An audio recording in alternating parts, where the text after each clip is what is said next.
Alors ce que vous voyez ici, c'est du bois sec. Tout droit sorti de l'atelier de scierie, ces planches de bois de tamarin n'ont plus rien des troncs tortueux qui ont poussé en forêt. Mais elles ont conservé leur sève et leur humidité. La première étape avant de les travailler, c'est donc le séchoir à bois. Ici nous avons une pompe à chaleur, nous avons des brasseurs d'air et ça va durer 2 mois comme ça. C'est un séchage qui se fait tout en douceur et c'est très important pour nous de valider cette étape de façon à ce que le meuble que nous allons produire va durer dans le temps. Une fois sèches, les pièces sont retaillées, un passage obligé par les machines qui assurent le gros œuvre, avant que les artisans ne s'attaquent au travail manuel, plus long, plus minutieux et plus personnel. Couper, scier, raboter. Ça, c'est la première étape. Ensuite, le collage des panneaux, le perçage, le chantournage quand il y a des courbes, ce qui donne tout son caractère au meuble.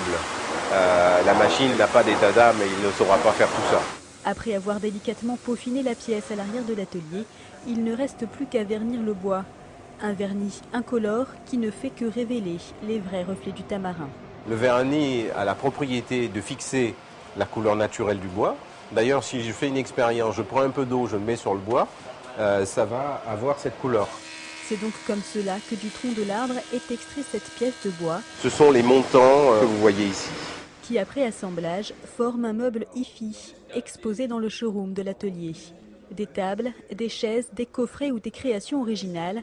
Voilà 30 ans que la famille Vincata chez l'homme transforme et sublime le bois de tamarin. C'est pour nous le bois emblématique de la Réunion. C'est vrai que c'est pas un travail facile. C'est un bois de caractère, donc il faut des gens de caractère pour pouvoir travailler ce bois-là.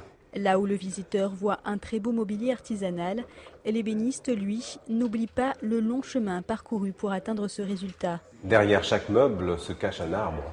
Et il y a toute l'histoire de la forêt et celle des hommes. Nous avons besoin de techniciens et de forestiers passionnés, mais aussi des ébénistes en bout de course pour pouvoir magnifier le bois.